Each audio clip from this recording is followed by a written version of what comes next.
Hello, everyone. Imagine if everyone who works a full time job could afford a decent standard of living. Imagine a world where taxes are fair and wages are balanced to support families. This is the kind of world we can create by tackling poverty through fair taxes and balanced wages. We can significantly reduce poverty in America by making sure taxes are fair and wages are balanced. We can achieve a fair and just society if we deal with unfair taxes and low wages. By fair taxation, I mean a system where everyone pays their fair share, and balanced wages that reflect the cost of living without prices going up too much. Right now, millions of Americans work full time but still live in poverty because their wages are too low and the tax system favors the wealthy. Plus, the current tax system is unfair, with people being taxed on the same income multiple times over. As someone who has looked into economic policies that affect poverty, I know how fair and balanced wages can change lives. Today, I will talk about the problem of poverty, share a plan to fix it with tax reforms and wage adjustments, explain how this plan meets the need, show it's practical, and compare it to other solutions, along with addressing common objections and highlight extra benefits of this approach. Reducing poverty helps everyone by creating a more prosperous, healthier, and more stable society. By listening to this speech, you will see how fair taxes and balanced wages can make a real difference in the lives of millions of Americans. Over 34 million Americans live in poverty, including 10 million children. For example, consider a single working mother full time at a minimum wage job.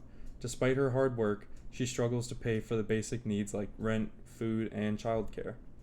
Many full time workers can't make ends meet because their wages are too low. The current tax system benefits the wealthy more, making the income gap much wider. It's also unfair, with people being taxed multiple times on the same income through federal, state, and local taxes. High ranking political figures and wealthy individuals often benefit most from this system, using loopholes and deductions to pay lower percent on their tax incomes compared to the average working American. To fix this, we need a progressive tax system where the wealthier pay their fair share.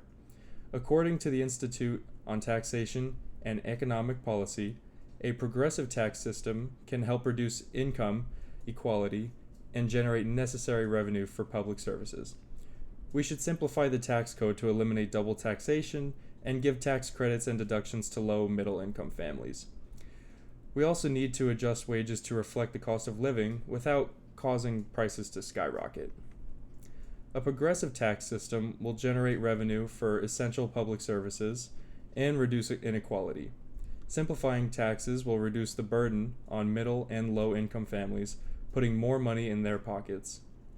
Adjusting wages will help workers meet basic living expenses without driving up the cost of goods and services. For example, a study by Economic Policy Institute shows that raising wages to reflect the cost of living improves workers' financial stability and boosts the economy. States with progressive tax systems show this approach as feasible. Revenue from fair taxes can fund social programs, infrastructure, and even education, creating a positive cycle. Simplifying the tax code can reduce administrative costs and inefficiencies as well.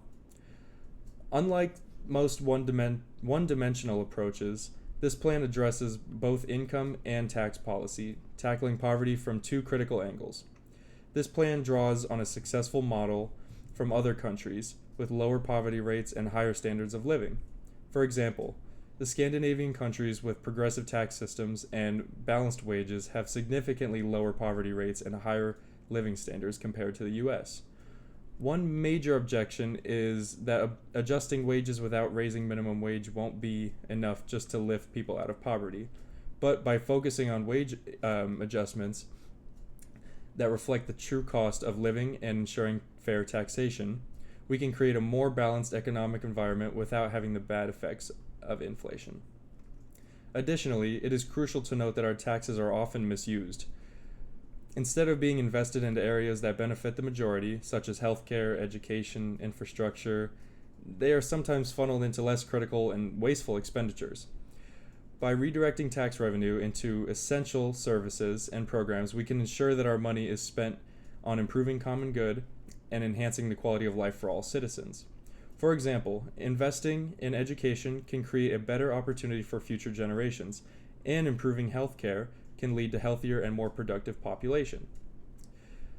Extra advantages include a healthier workforce, lower crime rates, and a more educated population, all of which contribute to a stronger economy and society. As we reach the end of my speech, remember the vision we started with. I talked today about a plan to significantly reduce poverty in America through fair taxation and balanced wages. We discussed the scope of poverty problem and the details of a comprehensive plan involving taxes. This plan is practical, better than alternatives, and capable of overcoming objections while offering extra benefits. I urge you to support these policies that bring about fair tax and reforms to balance wages. Write your representatives and advocate for these changes. Think back to a vision of fair America. We can make a vision reality if we act together. By supporting these policies, you're helping to build a more prosperous society. Together, we can end poverty in America to ensure a brighter future for all. Thank you for listening and for your commitment to making a difference.